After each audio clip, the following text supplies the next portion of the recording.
Hi everyone, welcome to researchmd.com. We have a great topic. We're going to teach everything about cardiac sarcoidosis under 9 minutes. That's our time limit, a very precise presentation. Please make sure you watch it again and again. My name is Pramil Cheriyath. So let's get into it since we don't have much time. So let's talk into what is sarcoidosis. Everybody knows it's a systematic inflammatory response characterized by what? Non-cascating granuloma, right? Everybody know that. That's where multiple organs, usually lung is affected, but it can affect at any part of the body. And because of this, some antigen exposure cause immune response that lead to granuloma formation. That's maybe the, and some patients may be genetically predisposed also, right? The prevalence is around 5 to 64 per 100,000 people, and the incidence is 20 to 29% in the people with the sarcoidosis, okay? So cardiac involvement is like, it's pretty high in the people with the already diagnosed sarcoidosis. So when we talk about pathophysiology, there's an early response and late response.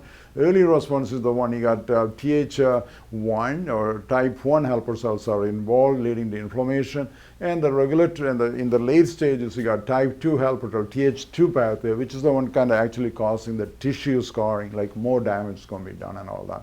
So clinical presentation, patient can have palpitation, pre-syncope, can lead to syncope, chest pain are much less frequent, breathlessness, fatigue, orthopnea, and sudden cardiac death.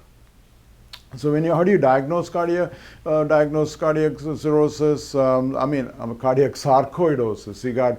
First you diagnose the sarcoidosis and looking at the pattern, the history, and then we can use the biomarkers also. Then is the electrical, you look at the ECG finding, the Holter monitor, and then you got the functional structural like echocardiogram in cardiac MR abnormalities, and then tissue characterization is done by the cardiac MR and the FDG PET scan also. So biopsy, just wanted to make sure, does not have a role in the diagnosis now these days, which we'll come back to later on. Okay, in the diagnosis again, EKG findings, and then engaging your transthoracic echocardiography, cardiac MR, and cardiac FDG PET scan, and then biopsy. Again, biopsy is very poor, so don't, if you, an examination purpose, don't pick biopsy, okay?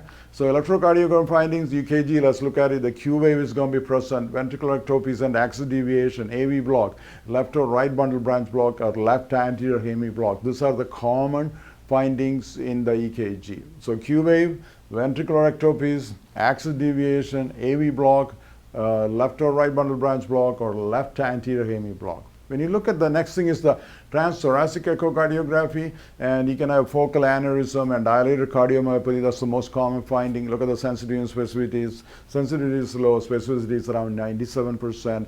And then let's look at the cardiac MR, right? It's with the late gadolinium enhancement, you can show diffuse, multifocal, and patchy LG areas, very suggestive of cardiac sarcoidosis, okay? Look at the sensitivity and specificity, very high. Sensitivity is 93%, and you got like 85%.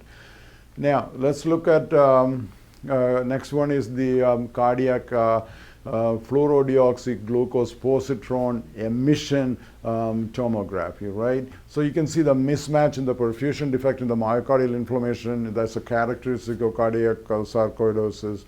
And look at the sensitivity and specificity around 89 to 78%. This is probably a gold standard for detecting the myocardial inflammation. Now, the last one, and let's talk about, even though it doesn't have much role in the endomyocardial biopsy now this day. The reason we don't do biopsy because the sarcoidosis are kind of affecting patchy area. So the yield is very, very poor when you try to put the needle and get the biopsy. But if you do get a good biopsy, you can see again non-cascating granuloma, granulomatous inflammation, just like any other places. Sensitivity again, low, specificity around 82%, but it's very important to get the biopsy from the right place. So it's very hard to do that, so don't pick this as an answer. Management, the main thing is steroid, parenteral corticosteroid. Main thing, the people usually die of like arrhythmia, which not many treatments are available. There's a lot of studies kind of going on, but main thing you have to make sure the patient does not go into heart failure. If they go into heart failure, it's very important to treat heart failure, and ICD implantation has a very strong role in the things. Okay, so when you have suspected cardiac sarcoidosis, and you have extracardial sarcoidosis, palpitation, syncope, abnormal EKG, Holter or abnormal echocardiogram. The next thing you want to do is like a cardiac MR. If it's normal, you do like clinical follow-up. If it's abnormal, and then you can go to the FDG, PET, CT, and MPI.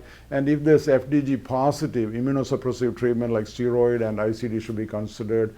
And in the FDG negative and MPI positive, then you can consider the ICD. Okay. Thank you so much for watching. These are our references. We'll be back with another presentation soon. Thank you.